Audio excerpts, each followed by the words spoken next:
میرے والد صاحب مزدوری کر کے شام کو گھر آئے تو میں نے محسوس کیا کہ وہ تھکن محسوس کر رہے ہیں۔ میں نے پاس جا کر پانی پیش کیا اور ابو کے کندھوں کو دبانا چاہا تو کہنے لگے، نہیں پتر، کوئی ضرورت نہیں، کام آسان ہی تھا، بس پانی رکھ دو اور تم جا کر اپنا سبق پڑھو۔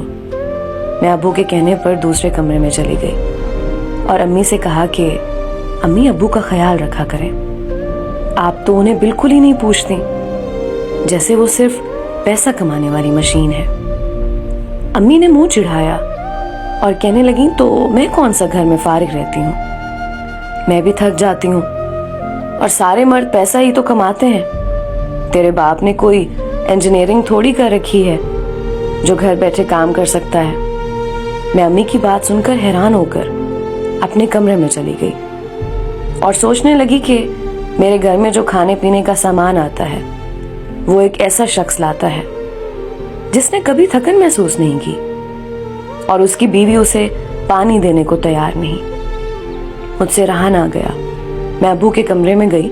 ابو سو رہے تھے اور میں نے دیکھا کہ ان کے دونوں ہاتھوں پر چھالے بنے ہوئے ہیں۔ دیکھتے ہی بے اختیار میرے آنسو نکل آئے، جو مجھے بتا رہے تھے کہ یہ شخص تمہاری ماں کی نفرت بھی برداشت کرتا ہے، تمہیں کالج بھی پڑھاتا ہے اور گھر کا سامان بھی مہیا کرتا ہے، غمی خوشی بھی اس کے ذمہ ہے، لیکن جب گھر آتا ہے تو کہا جاتا ہے اس نے کون سی انجینئرنگ کر رکھی ہے۔